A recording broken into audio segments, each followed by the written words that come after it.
Hello po sa inyong lahat mga ka-crypto. Ako po si Pinoy Crypto Trader at sa video na ito ay atin pong pag-uusapan ang tungkol dito kay Ripple or XRP kung saan ay pwede raw po itong mag-rally ng 85 hanggang 120%. Nakadepende raw po ito sa kanyang corrective path. Kaya yan, isa po itong magandang balita para kay XRP kung sakaling magkatotoo yung nakikita nila na magiging rally ito sa hinaharap.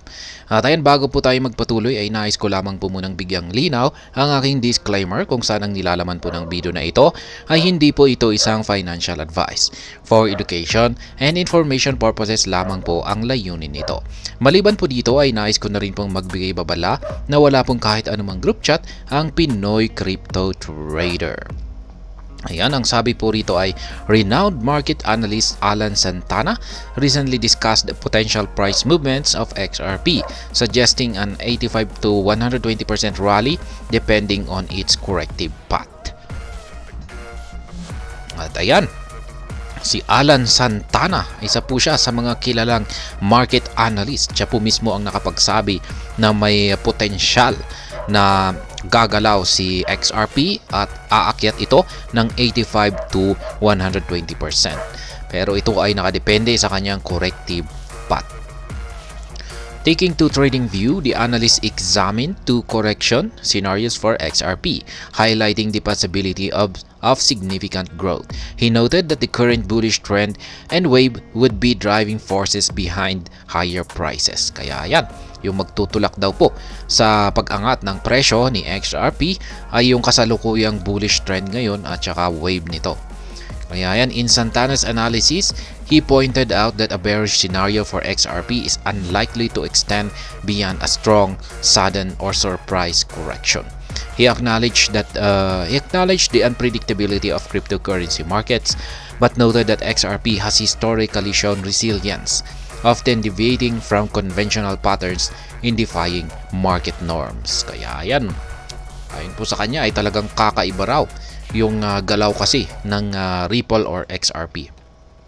A drop before a price rally. Ayan, babagsak muna bago magkakaroon ng matinding price rally or pag-angat sa presyo. Notably, XRP's growth has slowed over the past week despite Bitcoin and a few other assets recording monumental price surges. Yan, totoo po yan. Si XRP ay talagang bumagal, tumamlay nitong mga nakalipas na linggo. Samantalang si Bitcoin at ibang mga altcoins ay nagsisiliparan. Ay, naglumilipad po sila. This trend has elicited concerns among community members, but market watchers remain optimistic. The bigger picture, as Santana describes it, involves a combination of bullish trend and bullish wave, which would position XRP for higher prices. Kaya yan yung nakikita po ni Santana rito ay yung magiging galaw po ni XRP ay kombinasyon daw po ng isang bullish trend at saka isang bullish wave. Despite the potential for a normal retrace, Santana argued that the current state of the market indicates a pattern of lower prices leading to eventual higher highs. Kaya yan, ayon po kay Santana ay yung pattern daw po na ginagawa ni XRP ay gumagawa ito ng lower price pattern. Yan. Pero ang kasunod po nito ay isang pagsabog na rally kung saan ay magkakaroon ito ng higher highs. Kaya yan, notably, the analyst pointed out that XRP's trade volume has dropped since July when it soared to a high above $10 billion upon the July 13 ruling. Santana further confirmed that a triangle top pattern has emerged, historically preceding lower prices that eventually turn into upward swings. Kaya yan, meron din siyang nakita rito na tinatawag po niyang triangle top pattern. Yan. At sabi rito ay ang magiging kalalabasan ng pattern na ito ay isang upward surge. XRP could rise 85% to 120%. Looking ahead, Santana contemplated the 6-month outlook for XRP, suggesting a challenge of July's high between 73 cents and 94 cents. With a strong bullish bias, XRP could rise to trade around these prices, showcasing a potential surge of 50%, or more precisely an 85 to 120% increase depending on the retracement path it takes. Santana introduces two possible retracement paths. The first, depicted in blue, envisions XRP dropping to 51 cents region before registering an 85 surge from the current price. Yan. Parang sinasabi po rito ni Santana na magkakaroon muna ng retracement si XRP bago ito sasabog. Ayan, nakikita niya, sabi po rin niya rito ay magkakaroon siya ng retracement dito sa 51 cents na region. Pagkatapos niyan ay sasabog po siya ng 85%. Alternatively, the second correction path illustrated in red could take XRP down to 43 cents region with a subsequent rally of 120% from the current price. Ayan. Pero kung pagsakali daw na mas bumagsak pa ito sa mas mababang presyo at ito ay bumagsak sa 43 cents na region, ay ang magiging rally naman po ito, kung pagsasabog ito ay magrarally ng 120%.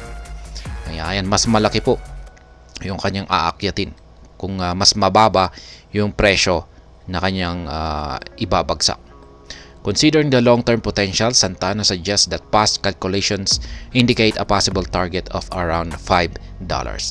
However, he notes the complexity of predicting cryptocurrency markets and the potential for unseen developments, especially in the context of a super cycle. Meanwhile, in the short term, XRP has increased 1.73% over the last 24 hours and a current price of 0.62221. The asset has observed a 42% spike in 24-hour trade volume to $2 billion, indicating an influx of demand. Ayan, wala naman po siyang chart dito. Hindi po pinakita yung chart na tinutukoy rito. Pero ayan po yung ito po yung prediction ni Santana rito. Kung babagsak daw si XRP sa presyong 51 cents, ayan, sasabog daw po ito ng 85%. Pero kung pag bumagsak po ito sa mas mababang presyo na 43 cents, ay ito naman ay sasabog sa mas mataas na gain, 120%. Kaya yan po yung prediction ni Santana rito. At ayan, hanggang dito na lamang po tayo sa video na ito. Sana po ay inyong nagustuhan ang aking paliwanag dito. Kung inyo po itong nagustuhan, ay pakiclick lamang po ang like button nito. Para naman po sa mga bago lamang dito, kayo po ay aking inaanyayahan para mag-subscribe.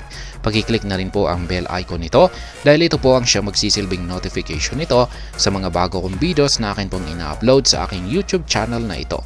Marami pong salamat sa panunood, ingat po tayo lagi at God bless po sa ating lahat.